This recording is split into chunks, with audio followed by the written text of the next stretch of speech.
I was in the middle of a hectic day at work when my phone buzzed. It was my sister, her voice trembling, tears audible through the receiver. "Dad," he collapsed. "They think it's a heart attack. Please come home. Hurry!" The words sliced through me. My father and I had our differences, but he was still my dad. My heart slammed against my ribs as I dropped everything, grabbed my coat, and bolted out of the office. I didn't even lock my computer. The drive home felt endless. Every red light taunted me, every slow driver ahead seemed like a deliberate obstacle between me and my father's fading heartbeat. My mind flooded with guilt for every argument we'd had, for every time I ignored his calls because I was too busy. Tears stung my eyes as I imagined losing him without making peace. When I finally pulled into the driveway, my stomach knotted. The house was eerily quiet for a place that was supposed to be in crisis. No ambulance. No paramedics. Just silence, broken by muffled whispers inside. I shoved open the front door. "Where is he?" I shouted, my voice cracking. But instead of chaos, I was greeted with something else entirely. My entire family sitting in the living room. My mother, my 2 sisters, my brother, even a couple of cousins. Dad was sitting in the recliner, very much alive, sipping tea as if nothing had happened. Relief hit me first, but it quickly twisted into confusion, then anger. "What the hell is going on? You said Dad had a heart attack." My sister avoided my eyes. My mother folded her hands neatly in her lap, like she had been rehearsing something. Dad cleared his throat. "Sit down, son. We need to talk." I didn't sit. I couldn't. My pulse was still racing. "Talk? You lied about a heart attack to get me here? Do you realize what that did to me?" No one answered. The silence was heavy, suffocating. Finally, my brother spoke up. "We knew you wouldn't come if it wasn't urgent. We had no choice." "No choice?"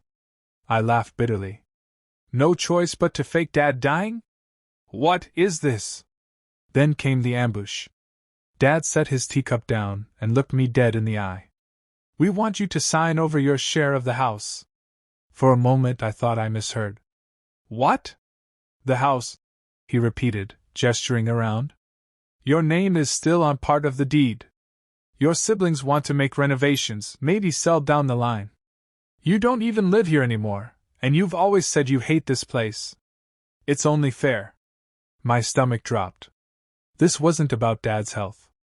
This was about money. About control.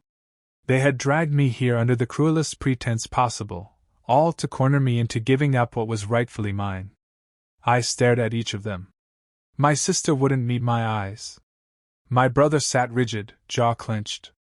Mom looked almost proud, as though this ambush was some noble family intervention. "You tricked me," I whispered. My voice shook with rage. "You all tricked me." "It's not a trick," Mom said calmly. "It's what's best for the family. Your father worked hard for this house, and we live here. You don't. You don't contribute. Why should you have a claim?" The betrayal burned. I had been paying off part of Dad's debts for years, quietly helping behind the scenes while my siblings lived rent-free in the family home. And this was my thanks? To be lured here with fake tears about a heart attack, just so they could strong-arm me into signing papers? Dad slid a folder across the coffee table. Inside were documents, neatly prepared, waiting for my signature. I pushed it back toward him. "No." The word hung in the air like a thunderclap. "You're being selfish," my brother snapped. "We went through all this trouble." "Trouble?" I cut him off. "You pretended Dad was dying. You let me drive here thinking I might never see him again, just to shove paperwork in my face. Do you know how cruel that is?" "Son," Dad said sternly, "sometimes family requires sacrifice. This house belongs to those who cherish it. You've always been the outsider. You don't belong here anymore." That broke me. Not because I cared about the house, I could walk away from bricks and wood. But hearing my own father, the man whose approval I'd craved for years, tell me I didn't belong? That cut deeper than anything. For a long moment, I stood frozen. Then I picked up the folder, flipped it open, and tore the documents in half. The sound of ripping paper echoed like gunshots in the silent room. Gasps filled the air. My sister clapped a hand over her mouth. My brother lurched forward like he might hit me, but Dad stopped him with a raised hand. "You'll regret this," Dad said coldly. His eyes, once warm and familiar, now felt like strangers. "No," I said, my voice steady now. "The only thing I regret is rushing here when you called. Because now I see exactly what family means to you: manipulation and greed." I turned and walked toward the door. Behind me, voices rose, pleas, insults, accusations. But I didn't look back. Outside, the air felt lighter though my chest ached.